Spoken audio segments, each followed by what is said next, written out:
Yo, what is going on, guys? It's Jack and welcome back to another video. And wow, it's like we went back in time and now we're playing Black Ops 2, but not really. I mean, we got Grind over here.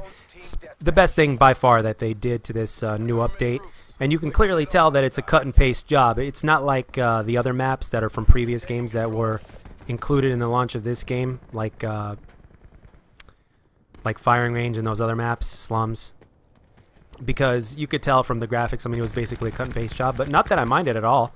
The map still plays well and everything like that, so personally speaking of me, if you give me Raid, you give me Standoff, you give me Hijacked here in multiplayer, I'm all about it, and I'll be thankful. Because part of what made Black Ops 2 so damn good was those maps, at least the majority of those maps, so, and they play very, very well, and yeah, but anyway, this commentary today, I want to kind of take a break from Call of Duty. I want to take a break, talk about Call of Duty. I'm only going to talk about it very briefly, because it's about that time of year again, guys and ladies. We've got E3 just around the corner on Sunday, and even though Sony isn't going to be doing their traditional press conference like they usually do, I guess they're skipping this year. Even though that's not happening, I mean, it still is very exciting to see what Microsoft has in store and what they've been planning. And as well as the fact that just because Sony's not going to have a press conference doesn't necessarily mean that there's not going to be any Sony exclusive games that are not going to be on show. So always something very, very cool to look forward to. I'm sure Nintendo's going to be announcing some stuff as well. So again, good times to be had. It's that time of year for if you're a gamer. So there's a lot of really good things to be had. And on top of that, by then we should see some Modern Warfare multiplayer. And now, speaking of Modern Warfare multiplayer, you know they say in life that you always have to have a backup plan, just in case shit doesn't go your way or just because you end up disappointed, you know. You don't always want to put all your eggs in one basket, right? It's the ultimate gamble. Trust me, I know this. I've paid the price for it. But, and we're not talking about Call of Duty in gaming here. We're talking actually in real life. And I'll never forget it, that's for sure. And I learned my lesson, to say the least. And I got to apply that same exact lesson to Call of Duty, and even to everything in general. So in terms of E3, there are definitely games that I'm looking forward to. Some have been announced, some have not been announced yet, I guess, or what the rumors are. But just the fact that I don't know a lot is something that has me excited, because usually I like to stay in the loop and follow on rumors, but I haven't really followed too many rumors in terms of what people think will happen at E3 and what game might possibly be shown. So there's a lot of really good things to look forward to, for me personally, as a gaming fan.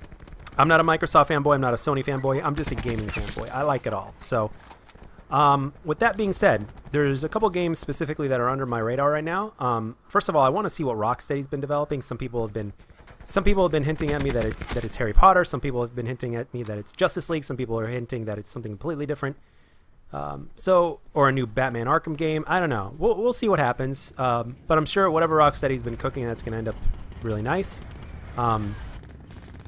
And obviously, Cyberpunk 2077 is something that's on my radar. A nice, chill, stress-free game to play and just focus and just immerse yourself in this open-world RPG first-person shooter that constantly gives you stuff to do, and hopefully has a decent story. The graphics look really good. The story seems to be kind of engaging. It's definitely a hard R video game, so to speak, or an M for mature game, so to speak. So that's good as well. So as long as I'm immersed, as long as I'm able to escape the reality of life sometimes, you know, if I'm able to do that while playing that game and enjoying it and without having to worry about the stressful things that a multiplayer game like Call of Duty could do to me, then hey, that works for me. And I'm looking forward to what more we'll be seeing out of that game. And I think a release date as well. I don't think we've been shown a release date for that game. And another game that I always have in the back of my mind, again, this is kind of going back to Plan B as well. Another thing that I have in the back of my mind is that, as you guys know, for those of you guys that have been around here for long enough, you'll know that I've been pretty much playing Call of Duty religiously for like the past 8 years. And I've dedicated a lot of my time, and as far as the YouTube channel is concerned, I've dedicated the last 4+ years to this channel. And it's mainly a Call of Duty channel. But there's always that possibility, due to recent evidence in terms of the way they're handling the game and promoting it and all this other shit that comes with it, there's a chance that Modern Warfare could be a fuck-up. And as you guys know, Call of Duty is a lot like pizza. I'm using that pizza analogy again. Call of Duty is a lot like pizza. You mess up one or two things about that pizza, it ruins the entire pie. Same thing comes with Call of Duty. If multiplayer is a fuck up, then that's 1/3 of your game right there, and that's, in my opinion, that's not a pass. So you can't just have a good campaign and then a so-and-so Spec Ops and then a shitty multiplayer. That's why it's called a AAA title. There's a reason why it's called a AAA title, and all three have to be A's, if not damn close. So, because there's no such thing as a perfect game, right? So, although some people will beg to differ, and I can totally understand where where people are coming from when it comes to that. But with all that being said, Halo is always something that's always been in the back of my mind. And the thing about Halo is that if I decide, if I like the flavor that they give us this year in terms of Halo, in terms of what 343's been cooking, if I like the flavor that they've been giving us and I dislike Modern Warfare, I wouldn't be too surprised if I just decide to invest the majority of my multiplayer time, if not all my multiplayer time, into Halo. Because that's the kind of commitment it requires. I started out as a Halo player when it comes to first-person shooters on console here with the Xbox, and then fast forward to like the end of 2010 or somewhere around 2011, when Black Ops 1 came out. That's when I started to take Call of Duty seriously. Actually, that's when I started to play Call of Duty a lot more frequently. But I was still a very casual gamer. I was still, you know, a .7 or a .8 KD player, and didn't know what the hell I was doing. And on top of that, also, Black Ops 2 came around a little bit later, and that's when I started to take it really seriously. And it was a struggle. I kept on quitting and then coming back to it. But then eventually, once I figured out how things worked, all of a sudden it became like this obsession, this constant desire to get better.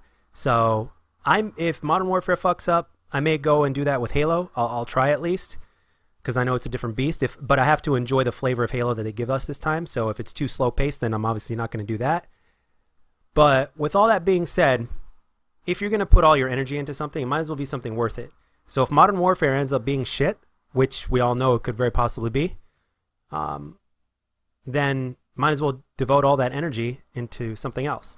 And in terms of this channel, I'll find a way to make it work. Maybe you guys can give me some ideas. I don't know. Who knows?